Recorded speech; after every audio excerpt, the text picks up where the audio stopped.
The Federal and SR Public Welfare Trust present the Pudukkottai Marathon 2025. This event is co-presented by Rupee Apex Group of Companies on Sunday, August 3.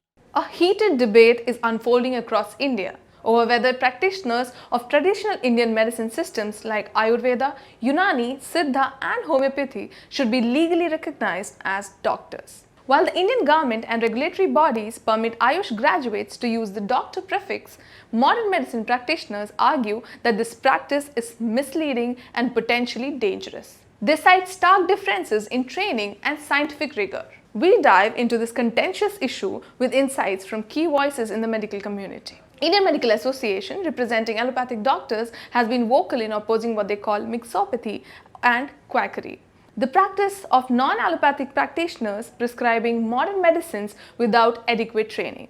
They argue this not only undermines the medical profession but also poses serious risk to public health. Doctors highlight the risk of cross-pathy, where Ayush practitioners prescribe allopathic drugs. They warn that inadequate training could lead to dangerous consequences. Medicines can have complex interactions and side effects. Without proper knowledge of dosage, contraindications, or organ-specific effects, the risk of adverse outcomes increases. There can be misdiagnosis and delay in care. A doctor unfamiliar with evidence-based diagnosis criteria may miss or misinterpret symptoms, leading to delayed treatment or even irreversible damage. It takes a decades of training, numerous competitive exams, thousands of hours of clinical work, and a deep understanding of human anatomy, pharmacology, pathology, and patient care to become a qualified allopathic doctor.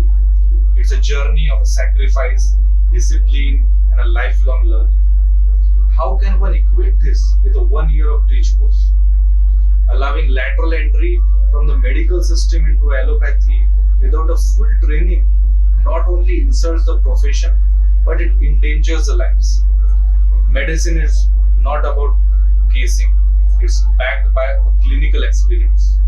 But cross-pathy, where non-allopathic doctors prescribe allopathic drugs without a proper training, it is scientifically unsafe. The other pathies who are doing this rich course will have a lack of pharmacological knowledge. Allopathic medicines can have a complex interaction and side effects without proper knowledge of dosage, contraindication, or organ-specific effect. Doctors say that most quacks and mixopathy practitioners do is prescribe steroids and antibiotics unnecessarily. This has led to a pandemic called antibiotic resistance, which is more dangerous than COVID. Prescribing antibiotics for 10 or 15 days just to heal a patient doesn't make you a doctor. The debate also raises concerns about public awareness, particularly in rural areas where patients may not distinguish between qualified allopathic doctors and others using the doctor prefix. Dr. Dhruv Chauhan, national spokesperson for the IMA, further elaborates on why this practice is problematic and how it affects patient trust. We are against quackery and mixopathy. Right. So this is very important to understand what is the difference between the alternative medicine and the people who practice, mixopathy and quackery. Suppose, you are a homeopathic practitioner or you are an Ayurvedic practitioner and you are practicing allopathy, you are practicing modern medicine, and then you are calling it your medicine, and then you are terming it your practice. This is mixopathy. Now for the same thing we have studied whole our life, and somebody is doing a bridge course and calling themselves and modern medicine doctor. Now this is very important to understand, like just for their greed they are destroying their pathy public in our country, like especially in the rural areas. They are not aware of the they are not so much aware of the genuine doctors. They just read the title, that prefix doctor, and some people just write physician. While the government has pushed for integrating Ayush into mainstream healthcare through the National Medical Commission Act, the IMA insists that clear distinctions must be maintained to protect patients. But the problem lies here is the NMC does not regulate any of these things. The NMC does not want to regulate these issues.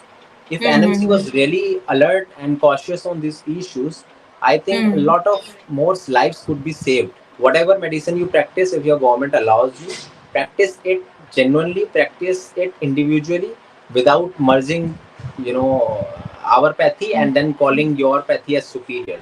As this debate rages on, the question remains, how can India balance respect for traditional medicine with the need for rigorous standards in modern healthcare? The IMA calls for stricter regulations by the National Medical Commission to prevent mixopathy and protect public health.